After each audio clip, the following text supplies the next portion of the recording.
Right, so Rupert Murdoch, he's in a pile of doo-doo stateside, thanks to the shenanigans at Fox News regarding Trump and his stolen election.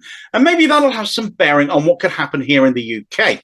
It's certainly worth watching what has been going on over there in the US to his media empire's reputation, because when media outlets only survive because they give people the impression that they are providing them with accurate information and news, he might well be insignificant bother.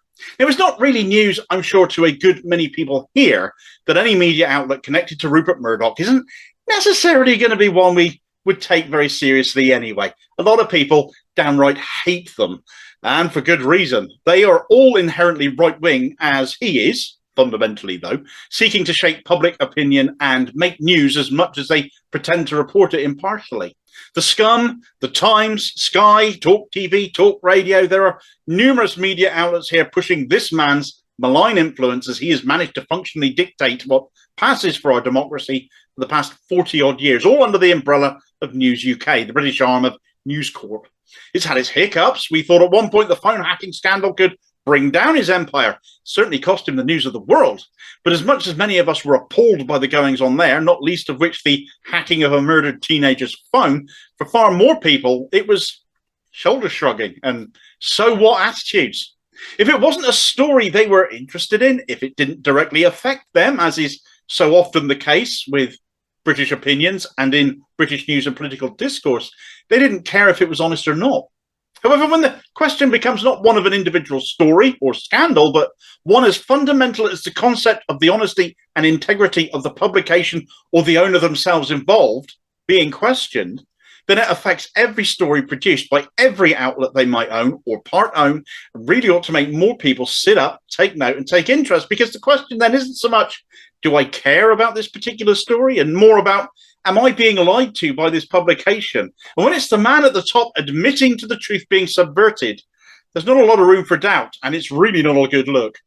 So it's the US arm of Rupert Murdoch's empire we have to look at first, and particularly at Fox News. We've become only fairly recently accustomed to the likes of Talk TV or GB News and their overtly right-wing interpretations of what passes for current affairs, let's call it. But in the US, they've had to put up with Fox News for years, since the mid-90s, and their right-wing, increasingly extreme versions of events, doing for Rupert Murdoch what the man has been doing for nigh on 70 years now around the world, influencing thinking rather than informing it. A man who has become skilled at getting people to vote against their own interests. The story stems, as so much does when Murdoch ends up in a spot of bother, with a legal case. Fox News networks are being sued by Dominion Voting Systems, the company behind the automated voting machines used in the last US general election, which right-wing networks like Fox pushed as being rigged, being hacked, being fundamentally flawed, and that this is one reason why Donald Trump lost that election. Trump himself being one of the biggest mouthpieces banging on about it, how the election was stolen from him, the narrative that led to civil unrest, most notably the insurrection in Washington, D.C. and the storming of the Capitol building. We remember seeing that in the news here. There was a lot of coverage on that. Well, this is a message Fox have kept repeating, a narrative they've kept pushing, undermining democracy with an accusatory finger pointed at Dominion's voting machines. So Dominion are suing Fox over this for $1.6 billion. Fox have always claimed they were just doing their job, just covering the allegations coming from Trump and others, just covering the news. Dominion alleged that it was more about Fox not wanting to offend their viewership and lose their bottom line. Putting profit before journalistic integrity is how they put it. A diplomatic legalese response, if ever there was one. You see, there are, surprisingly, even more right-wing outlets in the US than Fox News, whom Fox have been losing viewership to, and titles such as OANN and Newsmax. So to compete with an ever more batshit right-wing news narrative aimed at their base, Fox allegedly kept up this line of attack. Now, Rupert Murdoch, having been in the game for as long as he has, hasn't lasted that long by making mistakes. He's described widely as a survivor, but has his long career of getting away with it given him a false sense of security, made him think he's basically untouchable, because he's admitted in his deposition that not only did he know Fox News hosts were spreading lies about the 2020 presidential election, but he also confessed to allowing them to keep on doing it. Does this confession make for an open and shut case now, therefore? Is Dominion going to walk away with over $1 billion when all of this goes to court next month? Seems they got a great chance by the looks of it now, doesn't it? But why would Murdoch confess? To my mind, it seems he's still looking to make news. He's thrown Fox News hosts under a bus here. Heck, if they wanted to go on air and lie about such things whilst pretending to be truthfully informing their viewers, then they deserve what they get. But what's his game here? Personally, I think that element of people not caring is what he's betting on. His base might hear about the court case, even sit and watch as Fox News lose it with the financial hit coming towards News Corp as a result, and just not give a damn. That may be for some, but surely not all. The reputational damage that would come from the man at the top of some of the world's most infamous news outlets, that he lets his employees go on TV and lie when they are allegedly reporting the news, should to any sensible person rule them out as a reliable source of information on anything and never pay any attention to them ever again. And that goes beyond Fox News, because when it is Murdoch himself saying this, any of his outlets worldwide can be seen as just as dishonest. It's that question of trust in what you're reading and what you're watching, when at the back of your mind you're thinking, can I trust what I'm being told here? What is certainly helping Murdoch in regards to his Fox News viewers is that Fox News, naturally, aren't reporting on any of this. But that's not the case for other news sources.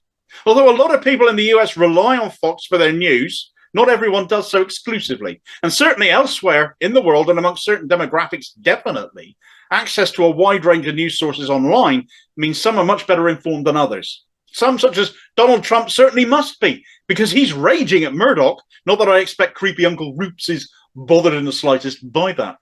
But what about here in the UK?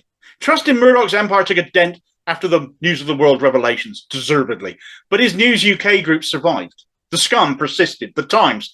But all newspaper sales have been declining for some time here. It's a market on its way out, and his TV news outlets haven't got the market share or dominance of their US counterparts like Fox. They just haven't been around long enough to do so.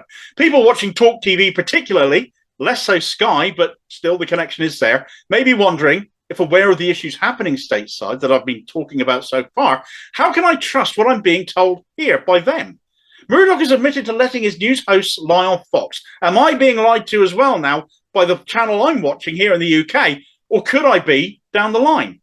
Now, perhaps some of you hearing me say that might be thinking, well, Damo, I'm not sure they're such deep and soul-searching types. But what you have to bear in mind is that for a long time, people watching those stations now watched something else before. And in this country, I think we do, particularly amongst younger, non-newspaper reading demographics, certainly, are getting our news from multiple sources anyway. To walk away from one on the basis we no longer regard them as trustworthy is no skin off our noses, is it? I doubt this will affect the newspaper reading Murdoch clientele here, though that market is waning anyway, as I've said. So much so, Murdoch no longer even publicises his rag circulation figures. But as a for instance, the Daily Mail in January saw its print figures fall below 800,000 sales for the first time ever. It's a dying market. All papers are seeing the same thing. The way forwards is online, where it doesn't matter how big a media baron you are, you're competing with a lot of other smaller outlets for the same screen space. And if you're regarded as untrustworthy, they're regarded as more honest. People aren't going to click on you anymore, are they? As for TV viewers, well, anyone watching grinning orange tan man Richard Tice or any other presenter on Talk TV must wonder if Rupert Murdoch is letting them lie to you too, and reflects directly on those presenters, even if being honest, in their views at least, so it's charitable there, that they're inherently dishonest because they work for an admittedly dishonest man. It's a question that isn't going to go away and will only come into sharper focus as that court case begins in April with Dominion. Has Murdoch's ego got the better of him at last? And are we finally going to see him fall? I guess we'll see. Thanks for watching. If you enjoyed this video, please do hit like and subscribe. Leave a comment and hit the notification bell too so you don't miss the next one. Also, look out for me on social media and other interesting stuff by clicking on the Linktree link in the comments below. And I will see you next time. Cheers, folks.